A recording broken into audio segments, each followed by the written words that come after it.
Crimewatch UK on BBC One now with Nick Ross and Fiona Bruce.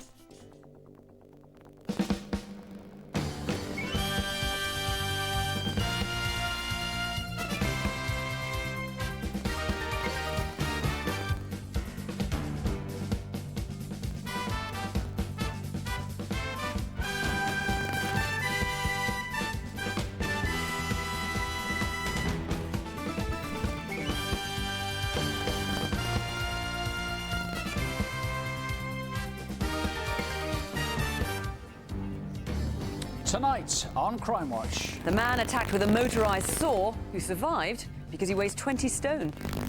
The blood went in 3.5 inches. On a normal skinny person, that would have been into all their vital organs. So it's a good job I do like my beer and cry. The woman in her 80s who wouldn't let intruders get away with it. Get out! Get out! My stick, I hit him across the shoulders. I might have hit him across the head if I couldn't reach it. And the not very bright burglar who tried to disarm a CCTV camera. All that coming up. On Crimewatch, it's mostly the reconstructions people remember. But sometimes there's an astonishing story behind just a simple photograph. In May last year, we showed a mugshot and we couldn't say much more. But now we're going to tell you the full story. It's an upsetting story, but it's also one of remarkable courage.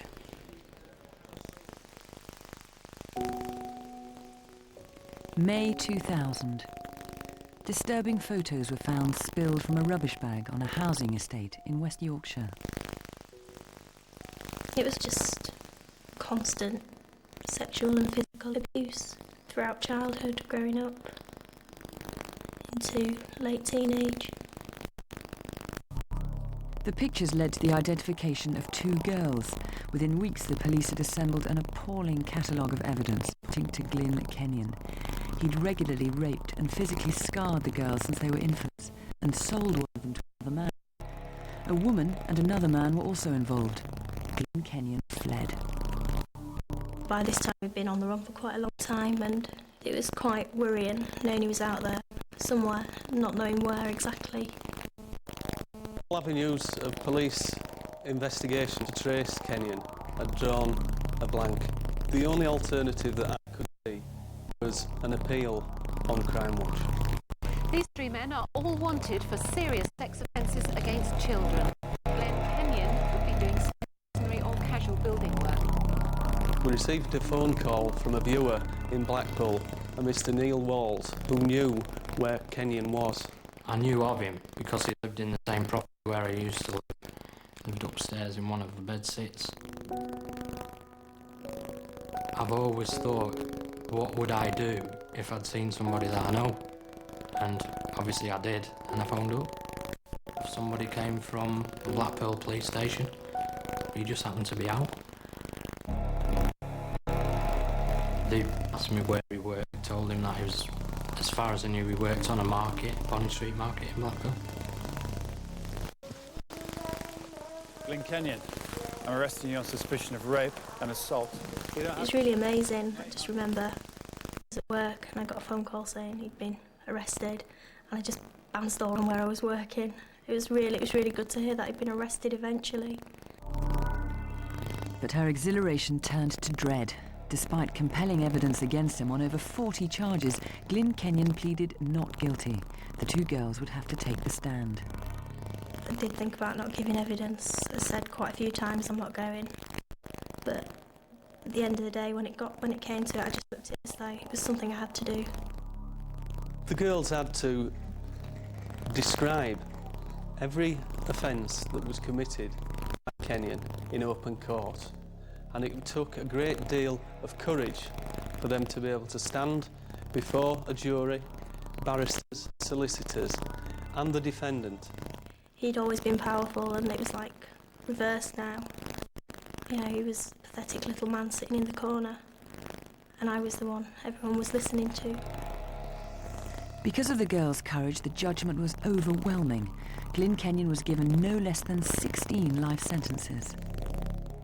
It was just amazing to hear so many sentences could be handed down at one time on one person and that these people I'd never met in my life had believed everything I'd said. The judge ordered a £750 reward be given to Neil Walls for phoning in and commended the 3 detectives who'd brought the case to court. But the story doesn't end there. Glyn Kenyon's DNA, taken as routine when he was arrested, found a match on the National DNA database. It connected him to the attempted murder of Jean Maguire in Halifax in 1997.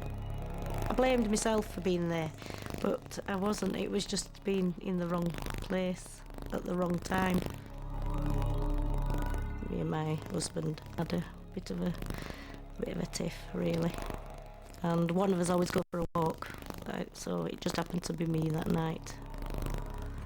I don't like women that wear clothes like you. I felt the knife go in my side, and I don't know how I managed to fight him off, but I did. I managed to get up, hold my side and stagger across the road. He was slicing my back and my arm. Then he grabbed hold of me. I don't know what I did, but I managed to sort of flip backwards over the wall, and I fell so hard, about 10 feet. I managed to get myself up again and stagger down a few steps. And I knocked on this door, and this gentleman with a white beard, white hair, I just saw him and I just asked him to help me. Earlier this month, Glyn Kenyon was found guilty of her attempted murder and was given a further life sentence, making a total of 17. I didn't want to die. I want to be strong for my children. I want to be there for my children, to see them grow up. Physically, I've got scars, but they go away. You can hide them. Go away. You don't have to think. You don't have to see them all the time. But it's not bad. It's not too bad.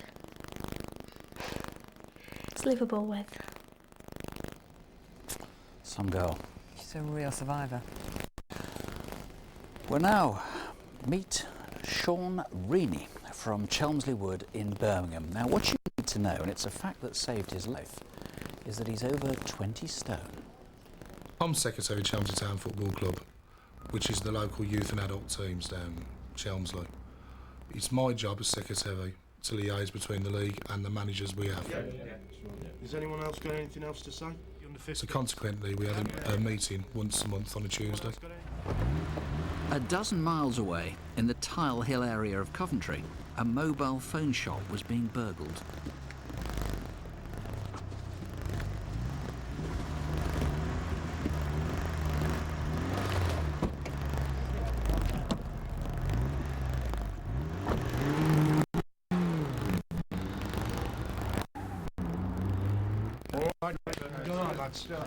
Nice one, lads. Take it easy.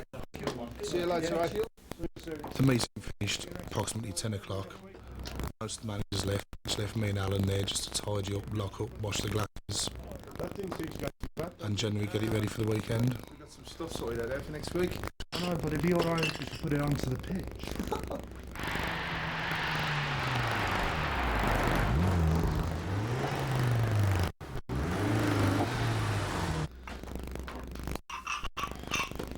Alan, just give us a sec. We've got the keys in the car. Alright, Sean. So I walked out to the car to get the club keys to lock up. I heard some noise in the distance. I presumed it was the local kids or different firms fly tipping, getting rid of their rubbish illegally. So I walked down there to see who it was, see if I could stop. What you doing, lads? Just leave it, mate. Get lost, or we'll do ya. We'll just come over here, mate, and we'll have a word. Come on, let's do him. One got a wheel brace, started hitting me around the head. He hit me 4 or 5 times, and literally every time he hit you, you could see white flashes before your eyes. I knew in my own mind, if I didn't get that off him, I'd be dead. Alan! Alan! Alan! Alan! They've cut me head! They've cut me head! After they'd finished hitting me with the wheel brace, one of them peeled off and jumped into the car, and then tried to reverse into me. just had to keep moving because the car was coming at you. You did not have time to think. If you didn't move, you were going to be dead.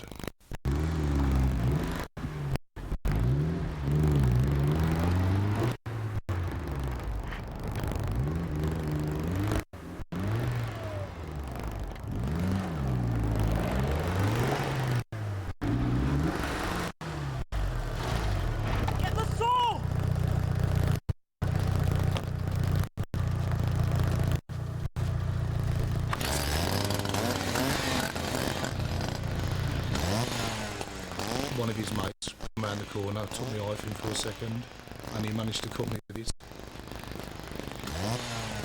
Thrust it into me, pulled it off. I put my hand on my stomach, it disappeared inside my stomach.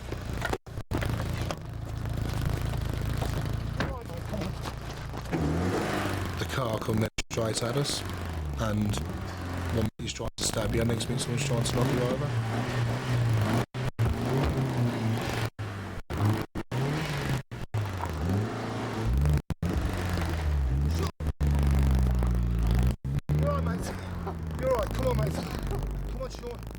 That's where the saw went in, and it went in about 3.5 inches. So it is a good job I am a large person. If it had been in anyone else a normal size, it would have gone through the spleen or whatever else, or the arteries. So I'm lucky I am the size I am.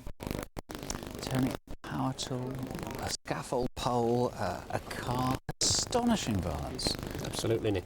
In all my 20 years service, I've never yet to see a level of that amount of violence. Now, to be fair to them, only 2 took part in attempted murder. Presumably that's what they'll be charged with. That's right, yeah. Of the youths involved, 2 of them played a very minor part, as far as I'm aware, and I appeal to those 2 to come forward. Why should they do that? If they come forward, and certainly if they give me evidence that I think that their involvement is minimal, then they will certainly face lesser charges than the attempted murder. Well, what were you charging with? I can't overlook the fact that they have committed criminal offences, and I'll be looking at certainly offensive burglary.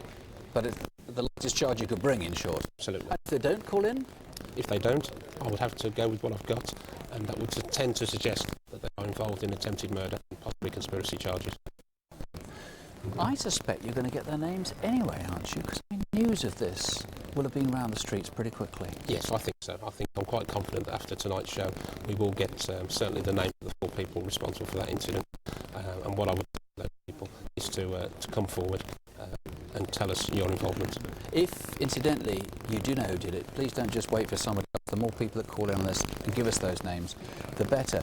The machine tool they used is this. It's known as a still disc cutter. Where did that come from? As you say, Nick, that is called a still disc cutter. That is commonly found on most building sites. The identification features of that machine have been taken off. I believe that has been stolen, and I believe it has been stolen locally. From the Birmingham area, somewhere in the West Midlands. So if that was nicked from your building site or from your shop, we want to know. We also want to know about these plates. The car that was used is actually quite an unusual car, a Mitsubishi Evolution, with these plates. That's right, Nick. That car, the Mitsubishi Evolution, is one of 100 currently in the UK. With that colour? With that colour. And what I can say blue. That's right, the blue. And what I can say about that vehicle is that 10 or 12 days prior to this offence taking place, an identical vehicle was stolen from Birmingham Airport. It has then assumed the identity of this vehicle and then has been used to commit this offence. So we know that there are 2 cars going around with this number plate. One of them is entirely legitimate, but you need to know either car where it's seen. The owner obviously knows his car is going to be identified. Who made up this plate? This is a very memorable one. It's a cherished number, T444LEE. If you made it up, for heaven's sake, let us know.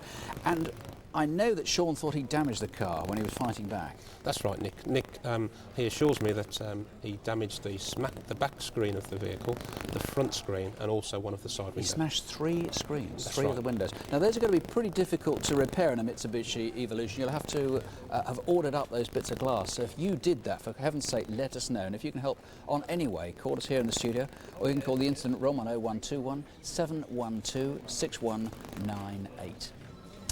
Now from Sussex Police, here's Detective Chief Superintendent Jeremy Payne. We were sent 2 great bits of CCTV this month, and I'm letting them both run long because the pictures are so good.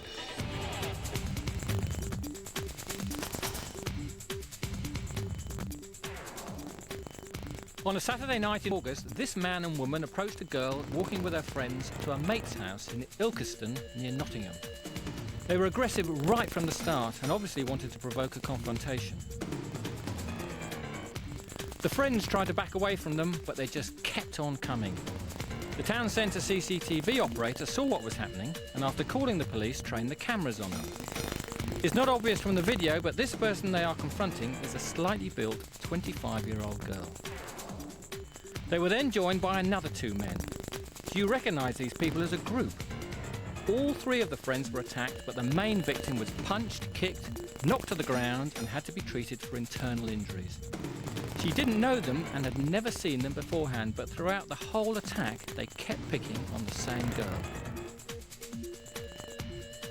Do you know this woman who's right in the middle of the action? The main attacker was a white man, 5'8", had a Nottingham accent and short blonde hair. Even when the girl is on the floor, he doesn't stop.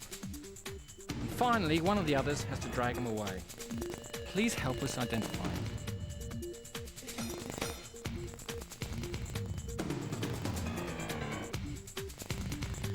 This is a private house in Formby, Merseyside in October. These men have come well prepared and get straight to work. This one is removing a security camera, which is perhaps not the brightest thing to do. He even changes the camera position to give us a good shot of his clothes. He really shouldn't be too difficult to identify. And do you know who his friend is too? It's nice for them to give us such good pictures. Let us know who they are. If you can help with any of our cases, please call us here in the studio. You know, one of the offences that angers me the most on Crimewatch is what we call distraction burglaries against the elderly. Older people are far less likely to be victims of a crime than young people. The effects on them can be devastating. In a moment, we'll show you how a gang is targeting people in their 80s and 90s. And often on Crimewatch, we ask who could do such a thing. So this month, we decided to find out. I went to Preston prison to meet a man who's admitted 20 such offences. What kind of person targets an elderly person in their own home and robs them? It seems like a harmless way, you know what I mean? Harmless? Yeah, a harmless It's not harmless to them, is it?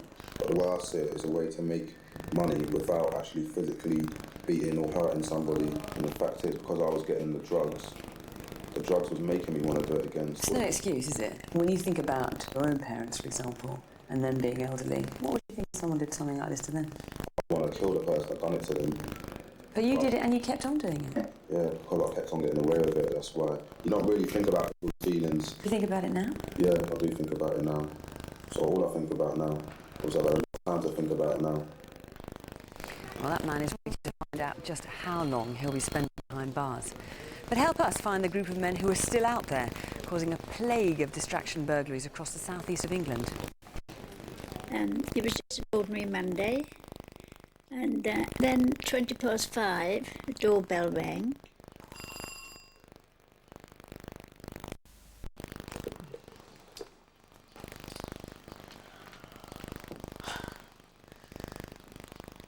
I saw a shadow and I thought it was my grandson Ryan. It looked quite small.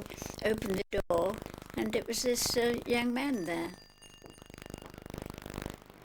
What do you want? The lady upstairs, Mrs. Goodson, she's having a washing machine fitted and something's gone wrong with the water. Can you turn off the stopcock? I can't do that. It's too tight. The last man who came had to use pliers. I'll take a look at it. It's in the airing cupboard. No, it's in the kitchen. There isn't one in the kitchen. And the other two must have been hiding the other side of the door because I didn't see them. I only saw just the small one. It was similar to a spate of other crimes, like this one, which also took place in Bletchingley, Surrey. In this case, the victim was 92.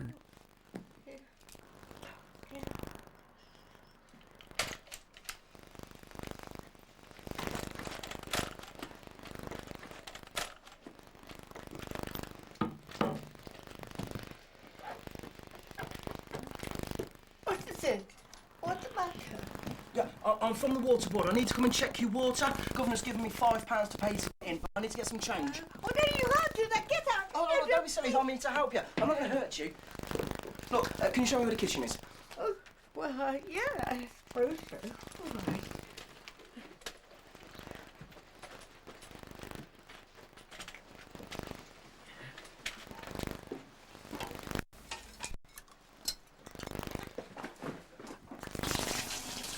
empty out those cupboards.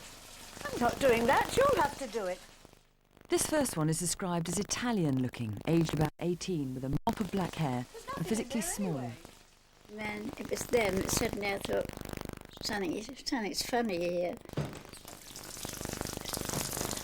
The neighbours drained the system, so I'm going to have to drain yours off. I'm not going to use my soap to collect the water, right? No, but you can't be too careful, because the pipes might burst.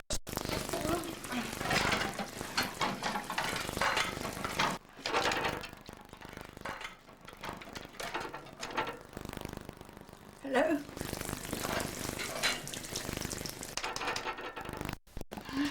Hey, where are you going? What are you doing?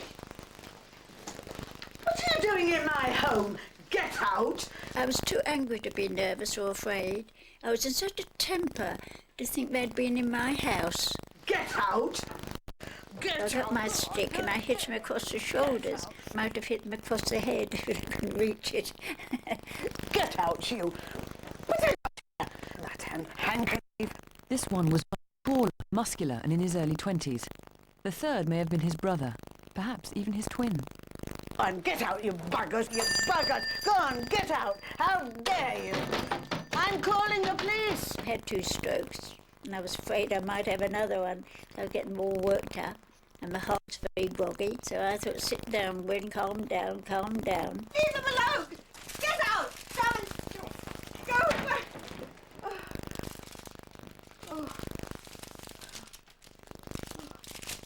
We're all pensioners. I think it's terrible. We're just cowards, aren't they? We're really absolute cowards. There have been over 70 attacks like that, mostly in Surrey and Berkshire, and these 3 are just some of what may be a much bigger group. Well, as you say, we saw the pictures of the 3 people there, but you think they could be part of a bigger group? Yeah, we think they're all interchanging between each group, going out, targeting houses. They travel great distances to go and commit these crimes.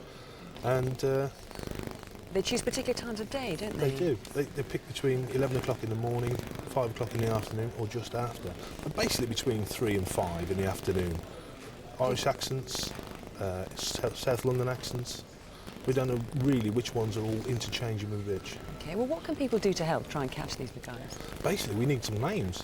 We've got the faces, we know the movements. We want to put a name to the face now. The profits are very good. We've got one of our best profit officers doing it, so we know they're going to be good. And what we want to do is emphasise we want the names. And we want people to come forward and tell us what's happened. And there's a reward of £5,000, so there's an incentive for people. And also, presumably, I mean, given how many robberies these people are carrying out, there may be other people out there who've been burgled who may be able to give some information too. That's true. And what we want people to do is actually start taking precautions with dealing with these people. Now, we must emphasise, and I said earlier on in the programme, that the elderly are far less likely to be victims of crime than people who are younger. But nonetheless, anyone watching that is clearly going to be frightened. We don't want people to be prisoners in their own homes. So what can they do to try and prevent this kind of thing going on? Well, basically, just go through a checklist. Check any identification that's shown to you. Keep the chain on the door. And if you're not happy, phone up the company that they say they're from and don't let them in. If you're not happy, click the door closed. And is there any way you can make yourself less of a target, do you think? There is. I actually went around and photographed every victim's house in this situation, and we found that they stood out from their neighbours. What we need people to do is the family, friends, go round. Make sure these houses don't stand out. Cut the grass. Do a bit of painting if it's needed. Make the houses look well cared for. Exactly. OK, well, look, there's no excuse for crimes like this. If you know who did it, shop them. There's a reward. You can earn it. £5,000. Call us here in the studio or call the incident room on 01737 386 032. Already a lot of good calls coming in, and not least on that not very bright chap who tried to steal the CCTV camera. Of at least 2 people given the same name on him. And on that horrible attack using the circular saw, we've got several sightings of that vehicle, the Mitsubishi. We think we've got the same number plate used in a hit and run. We're not sure of that. And a couple of names, and indeed somebody thinks it may be scaffolders involved for a couple of reasons. Thanks very much. And actually, to tell you now, we've got 5 callers giving the same name. We've also got a viewer that rang specifically to speak to a specific officer in the studio. We've been asked to say, please hang on, he will call you back as soon as possible. Coming up now, the death threat and the father murdered in front of his 7-year-old daughter. Another great result from a Crimewatch reconstruction. A viewer's call that convicted 2 brothers of a terrible sex crime. We had DNA from the victim within 24 hours. We knew we had the right people. First, from the National Crime and Operations Faculty, here's Detective Sergeant Jackie Hames. Now to organised crime. Things like drug trafficking, arms dealing, money laundering, people smuggling, kidnap and extortion. Gangs involved often operate nationwide, so a new National Police Unit was set up to tackle them. It's the National Crime Squad, or NCS, and tonight they need your help. Wonderland was an international network trading in child pornography. It was one of the most far-reaching criminal networks the National Crime Squad have ever dealt with. From paedophiles to drugs to forgery, recent NCS busts have included counterfeit money gangs and a passport factory which was churning out fake IDs. They have specialists who can set up high-tech surveillance, as well as professional financial investigators trained to unravel crooked business empires. And they have officers who risk going undercover, posing as criminals themselves to infiltrate gangs. And here's how you can help them. They need to trace 4 men whose names have come up during investigations into major drug trafficking operations. Can you tell us where they are tonight? Simon Calmedo is also known as Slapper. He's on the run after skipping bail, having been sentenced in his absence to 18 years. He was in a gang supplying ecstasy, and when police raided, they found over 100,000 tablets. He's got connections in Gloucestershire. Anthony Murray might be able to provide some answers to well over £1 million worth of heroin found at an address in Liverpool. We think he's probably still in the northwest. Can you tell us anything more definite? Sean Tossell is needed for questioning and following a high-speed chase. Police want to ask him about the discovery of 100,000 ecstasy tablets, this time in a vehicle. He's from Coulston in Surrey, but where is he now? And Abdul Rahim Sheikh lived in Leighton in London and was charged with supplying heroin last year. But he's another who skipped bail. The court took away his passport, but even so he might have still found a way to get to Pakistan. On any of these faces, call us now on 0500 600 600. When somebody goes missing, it's my job as a police officer to work out if they've simply decided to get away or are they in trouble. Well, in this case, that of Tina Baker, colleagues in Surrey strongly suspect that she's been murdered. Tina separated from her husband in June and moved to stay in Sunbury. On a Monday morning in July, she vanished, and so did her car. If you're a dealer or car scrapper, did you take in a red Vauxhall Astra estate? There's a hefty reward, a minimum of £10,000. Now, we think her Astra travelled into southwest London. Did you see Tina? Now, I've spoken to the officers and there's no way that she would have just disappeared like this. It's totally out of character. She was 41, 5'5", slim with curly hair. 0500 600 600. As Fiona's pointed out, crimes against the elderly are much rarer than crimes against the young. But this appeal is on a series of offences so huge and so serious, it's frankly surprising it hasn't made regular front-page news. We've covered it before, in fact the last time a couple of years ago. And maybe that scared him off because it stopped for a time. But now it's started up again. The attacks go back about a decade. Over 70 have been linked. And the victims are mostly in their 80s. Since at least 1992, he's been targeting the homes of elderly women in South London. In October that year, an 88-year-old woke to find an intruder in her bedroom. He sexually assaulted and robbed her. Now, exactly 10 years on, he's returned to the area of his first attack, Shirley, near Croydon. At about midnight on a Saturday 6 weeks ago, he broke into the home of a 75-year-old and indecently assaulted her. He remained in her house for 4 hours. The attacker has a very distinctive pattern of behaviour. He poses as a burglar, cutting phone lines, removing entire panes of glass, and then switching off the electricity. He always wears dark clothing, often an all-in-one boiler suit or tracksuit. He has gloves and normally a balaclava. And he carries a torch. He's described as a light-skinned African Caribbean, between 25 to 40 years old, medium to athletic build, with a softly spoken London accent. This is now a huge inquiry. Over 5,000 suspects have already been investigated, but they've been eliminated. So please think of anyone you know who's lived or worked in one of the areas where the attacks have clustered. That's Shirley, Forest Hill, Coulsdon or Warlingham. Though he's been as far as Sidcup and Orpington, and maybe years ago in 1988 to Swindon. He's aged 25 to 40, no more, no less. He's medium to athletic build. He's light-skinned African Caribbean. He has a South London accent. He might not behave strangely in ordinary life, but he is likely to be a loner. Tony, you've got quite a pattern here. Is there anything else you can tell us about this guy?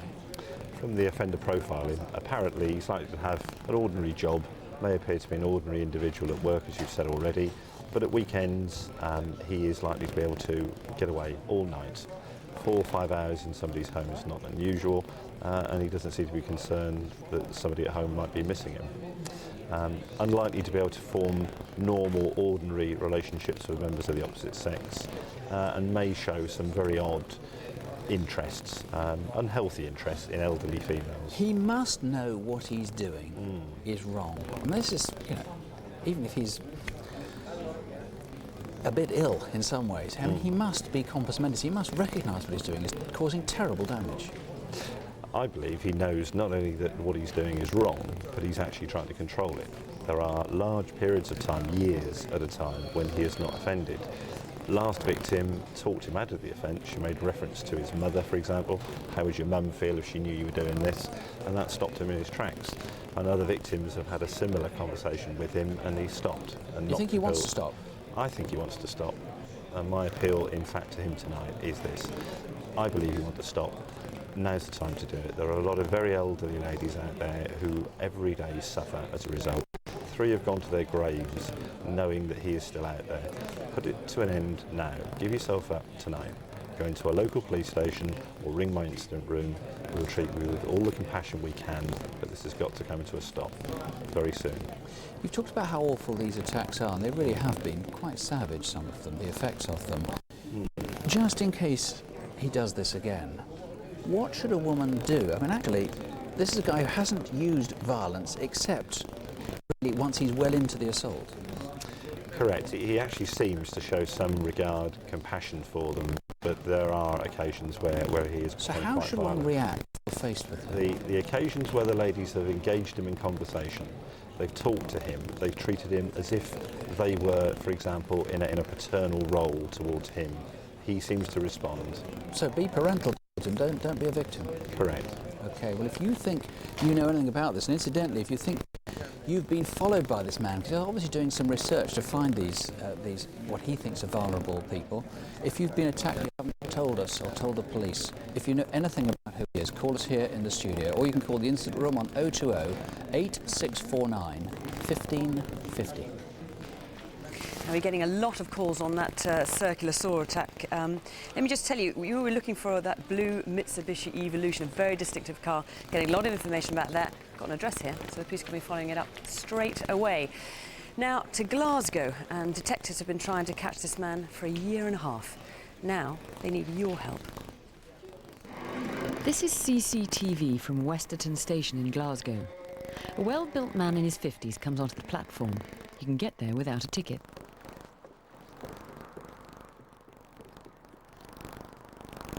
I must have been there a couple of minutes, and I remember thinking, oh, I'm on my own here and it's quite dark, and I probably was a wee bit apprehensive because if you're on your own, you get a wee bit scared. I noticed a man standing underneath the platform.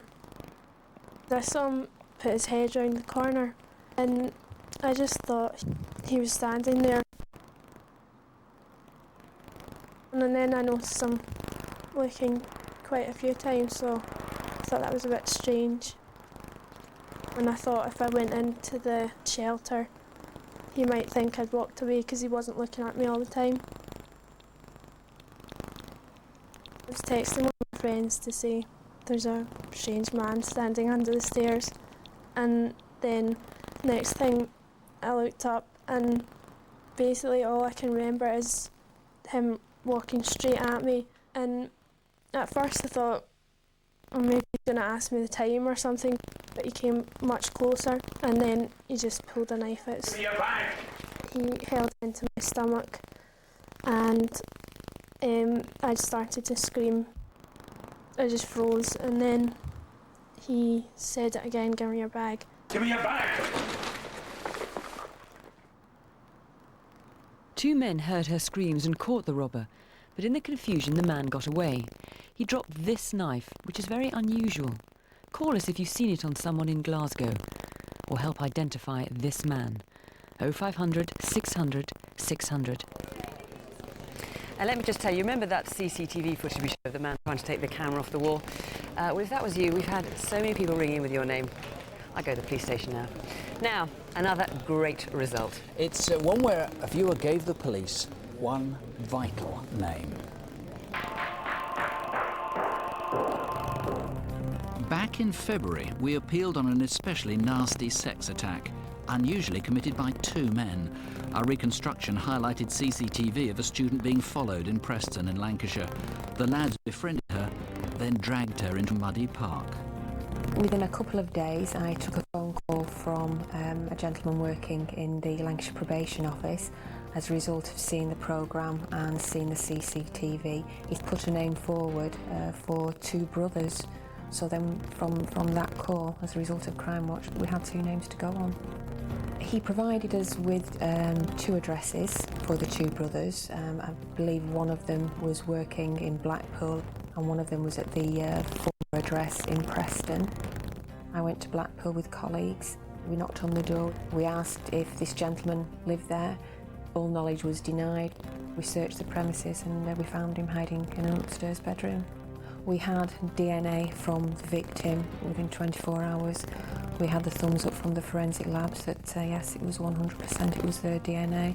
We knew we had the right people. The brothers were charged with rape, but they pleaded not guilty and would have forced their victim to go through a major trial. Eventually, their lawyer succeeded in having the charge reduced to indecent assault, provided they pleaded guilty. Jackson and Jason Ambrose are due to be sentenced next month. We went to Crimewatch, we got the result that we wanted, and it's a feeling of euphoria for all the officers. Thanks very much for your help on that case. See what you can do on this one. It took place on a night that everyone has marked on their calendar. What we want to know is, who do you know who might have been out that night in West London? It was Halloween, the 31st of October. My daughter is 14 and a friend is 13. And like millions of other children in England, they go trick-or-treating.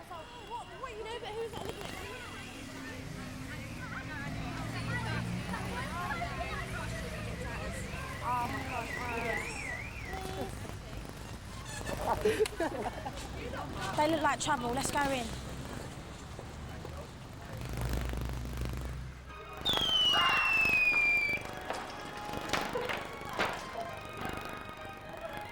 Can you go now, please, or I'll call the police? Let's stay here for a bit.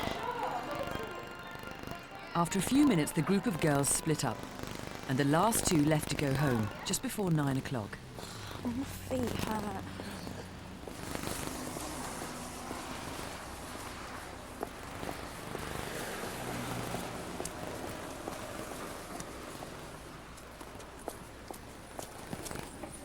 There were 5 boys, 2 white, 3 black, all in their early teens. But they were disturbed when an adult intervened. Are you okay? Get in my car and I'll help you. Not only was he a knight in shining armour, the car was the sort of car someone famous would be driven around in. I'll take you to the police and make sure you're safe. If you don't do what I say, I'll kill you. Please, don't hurt us. Shut up. I'll do what I want.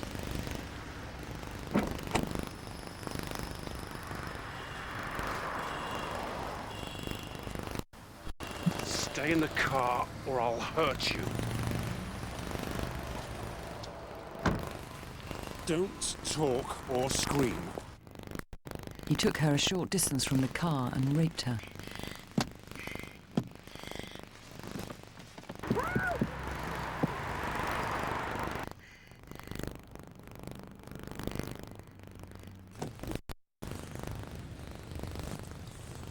If you say anything, I'll kill you.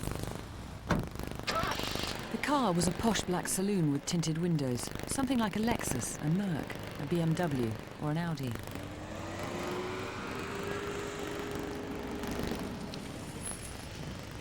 Get out.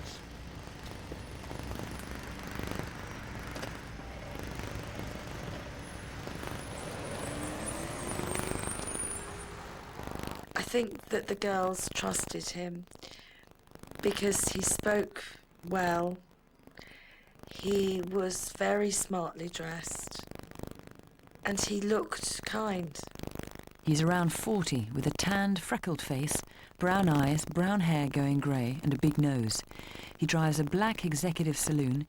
He may know Hammersmith and was out driving at 9 on a Thursday night 4 weeks ago. He's right-handed but has a silver chain bracelet on his left wrist. I feel lucky because the one worst thing that could have happened is he could have killed her. And he didn't, thank God. Adam, let's talk first of all about the 5 boys who we saw there near the UGC cinema in Kings Road in Hammersmith. They were pestering the girls. The parents have made it quite clear and they don't want to pursue that, so you're not after them for that, but you do want to talk to them, don't you? Yes, they were pestering the girls, but obviously we're not interested in that. We're interested in what they witnessed. We know that the car drove very close to them, and it's possible they would have seen the person getting out of the car. So we wish them to come forward, firstly to identify the car, and secondly to identify the man. But there might have been other people in King Street at that time. We want those people to come forward. Did they see the car? Did they see the man? And did they see the pestering of the 2 girls? What about the man, the rapist? What do we know about him? He was well-spoken, well-dressed. He was somebody who made them feel comfortable. Well, that's why they got in the car in the first place, isn't it? Exactly. He was well-spoken. He had a number of distinctive things, didn't he? Because he had a silver bracelet. He was very well dressed, as you say. And then, of course, he had this car, this rather posh car. What can you tell us about that? It was a high-class vehicle. We believe it was possibly a Lexus or something very similar to a Lexus. It was black, but the important thing here is it had heavily tinted windows. So they're almost blacked out, weren't they? It was more than the normal tint. It was automatic. It had a beige or cream interior, and that's very important. So if we can link the E-Fit with the car, we want people to come forward and speak to us. One thing I noticed in the film, that the girl who was stuck in the car, she couldn't get out. Presumably that's because of the way he locked the car, is it? That's right. There was a remote central locking system, a dead locking system, and she tried to get out and she was unable to do so, which was obviously very frightening for her. He had a knife. We saw that in the film. What do we know about that knife? We only know that it was a 4-inch flick knife with a dark brown handle and an inlaid stripe on the handle, an inlaid metal stripe. The only other thing to add is that he kissed her in a sort of pecking way all over her face. Obviously, if that's someone else you recognise, then we'd like to speak to them. Now, just coming back to the car for a minute, do we think it's his car? Would we have any idea about that? He has access to it, that's all we can say. He had access to that car on the 31st of October at about 9 o'clock, and he was somewhere in the King Street, Hammersmith area. That's all we know. Whether he owns the car, or is a chauffeur, or just it belongs to a friend and he had access to it for that night. That's all we know. OK, well, see if you can put these 3 elements together then. Hammersmith in West London, a man fitting that description we gave you, and that black, rather posh, possibly Lexus car. If you can put all that together, call us here in the studio, or you can call the Instant Room on 020 8246 2671. You know, that attack with a circular saw, I've got one viewer so upset by it, he actually uses saws like that, although he can't help solve the case, he's prepared to put up an additional £5,000 reward for information leading to arrest. We might have some pretty good news on that later. But let's bring you up to date with more of what happened since October's programme. The biggest response by far last month was on sex attacks on women and children in the home counties. We had over 600 calls, so many of them giving names that it'll take detectives weeks to check them all. Sadly, the day after we aired the reconstruction, the rapist struck again. But for the first time he let his victim see his face. The 14-year-old girl compiled this E-Fit. Put it together with the other clues. We think he has a northeast English accent. He's male, of course, and he's middle-aged. He's probably small or medium height, going grey, with tanned, leathery skin. We know he's a smoker, probably with a criminal record, and possibly a psychiatric history. He's frequently a daytime drinker. He has a gruff voice and is free to roam around during the week. Who can match all that? 0500 600 600.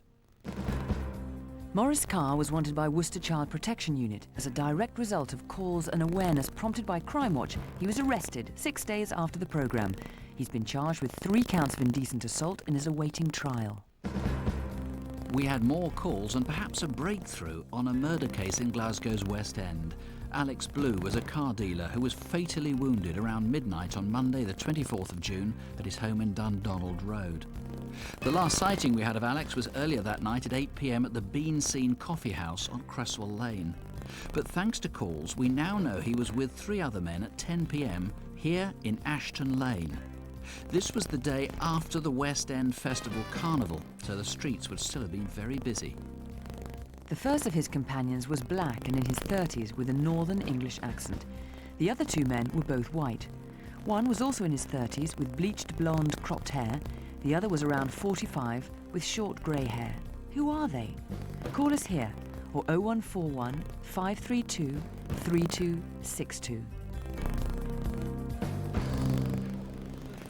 2 more pieces of CCTV now, both from the British Transport Police, which has the biggest CCTV installations in the world. These are the best shots of men wanted in connection with 2 separate assaults. In May, a young woman was travelling alone on the Metropolitan line in London. A man approached her after the tube pulled out of Northwood Hills and attacked her, repeatedly punching and kicking her in the head before sexually assaulting her. At Northwood Station, he left the train with her handbag and ran off down the tracks.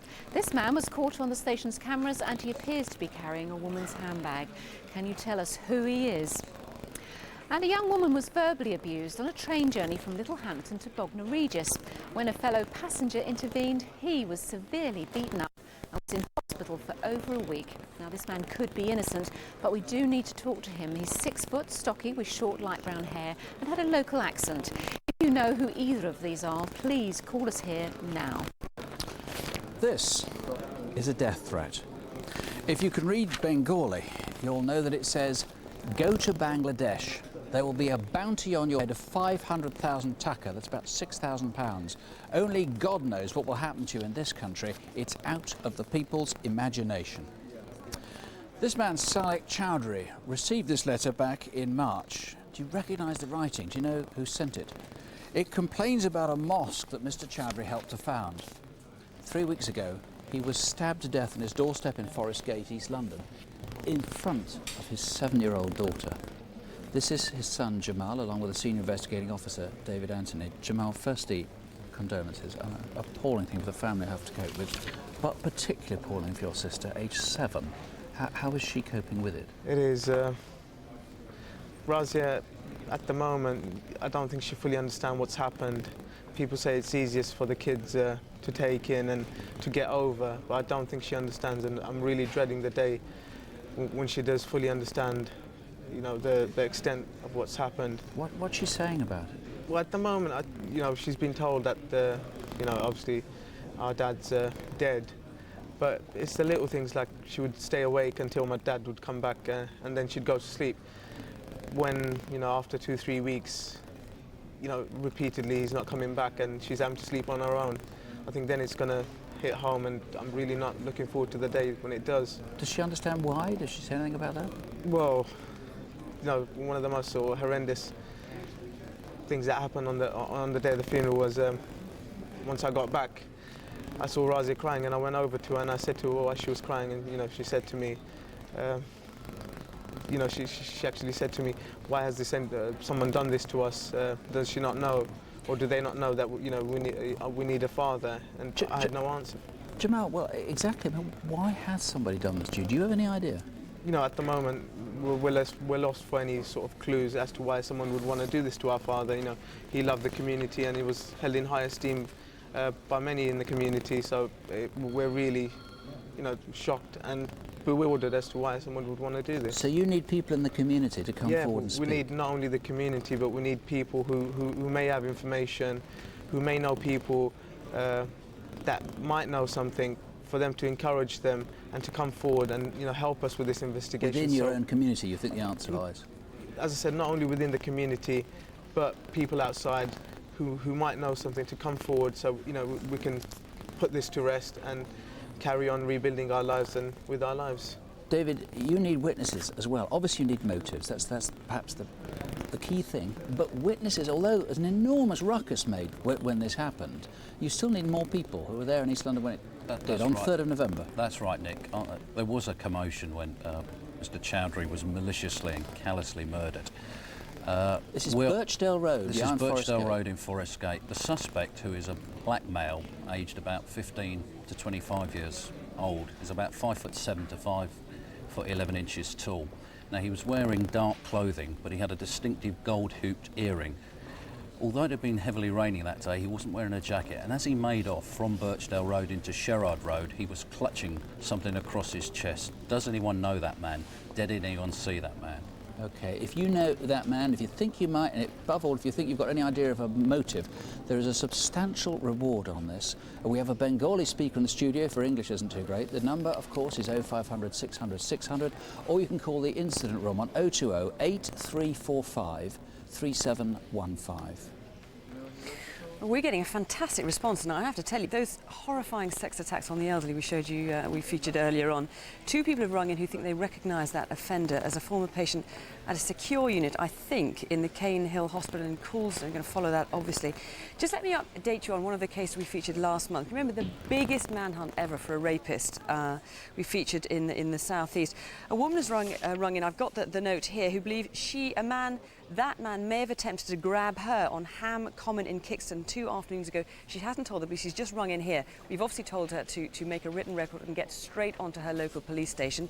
Jeremy, what kind of progress have you had? I've had pretty good calls. I've just dug out one call on that vicious attack in Ilkeston Street, Nottingham. Someone's given a name for the female in the gang. And Nina Baker, missing from Surrey since July. Her family are heartbroken. What's happened to her and where's her car? And our camera thief, taken our advice, he's coming in tomorrow to give himself up, and he's going to bring the cameras in. And now we need your help on some more faces. Anthony Poynier is a dab hand with computers. 3 years ago, he was charged with using his skills to clone cash cards and steal money from various accounts. He was given bail and failed to turn up at court. Now, he could have changed his name, but do you recognise his face? Owen Gale doesn't like appearing at court either. He was charged last December with rape after a woman accepted a lift home from a nightclub. He could be in Brixton or Oxford or maybe even Jamaica. Emergency are keen to find this man, Peter Hart, or is it Dave Darlington, Peter Disley, John Gibson, or, well, anything for that matter. Charged with indecency offences against 2 children back in 1984, he's another who's failed to turn up at court. That was in Liverpool a long time back. He'd be 60 now, so where is he? If you're a Sheffield United fan, have a look on the terraces for Andrew Garrity. He was sentenced to 4 years for burglary and deception, but he escaped from open prison. He has Sheffield United tattoos on both arms, and he's such an impassioned fan that he probably can't resist going to the matches. Have you seen him? Northamptonshire police want to talk to Raymond Mills after a 10-year-old boy told us he'd been indecently assaulted in a graveyard in Wellingborough. Raymond Mills sometimes sleeps rough in a tent around this area, or he may have moved south to Brighton or even north to Sheffield. Zachary Levine was charged with an attempted murder after a motorist in Hounslow was stabbed during an argument. He allegedly tried to bribe the victim not to give evidence. When the victim refused, he disappeared. He could be in West London. Have you seen him? Mohan Subramanian comes from Croydon in South London, and we suspect he was involved in a bit of a scam. Someone was conned into giving him 10 grand, believing they would receive £300 every 3 months for a year, at the end of which their 10 grand would be returned. Surprisingly, that didn't happen. Call us if you've come across him. But there's some more progress now, though, because these cases are still to come to court. We can't go into details. In September, we featured 2 separate cases of credit card fraud, both in Durham. Several viewers thought they recognised the suspects from CCTV, and thanks to those calls to Crimewatch, 2 men have been arrested. George Sherlock was needed for questioning in connection with sexual offences. A huge response from viewers means that he's now awaiting trial. We've also news of arrests independently of Crimewatch. The sexual assault of a 20-year-old in a Glasgow church doorway was featured last year. Police have now arrested and charged a man. And Levente Gregas was suspected of involvement in 2 robberies in Gloucestershire. He was arrested in October and is now in custody awaiting trial.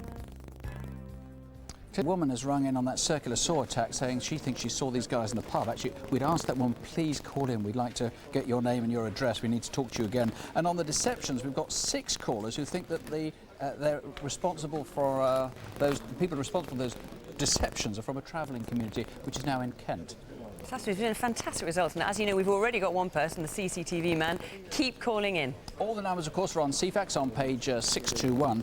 And incidentally, coming up next on BBC One, let me tell you, David Attenborough, his beautifully filmed series, The Life of Mammals. This week he continues his epic tale with the mammals that feed on creepy crawlies, the insect hunters. That's coming up next. But don't forget, our phone lines are open till midnight tonight, and again from 7:30 tomorrow morning until midnight. We'll be back at 10:35 with the Crimewatch update. You can't stay up till then, don't have nightmare sleep well. Good night. Good night.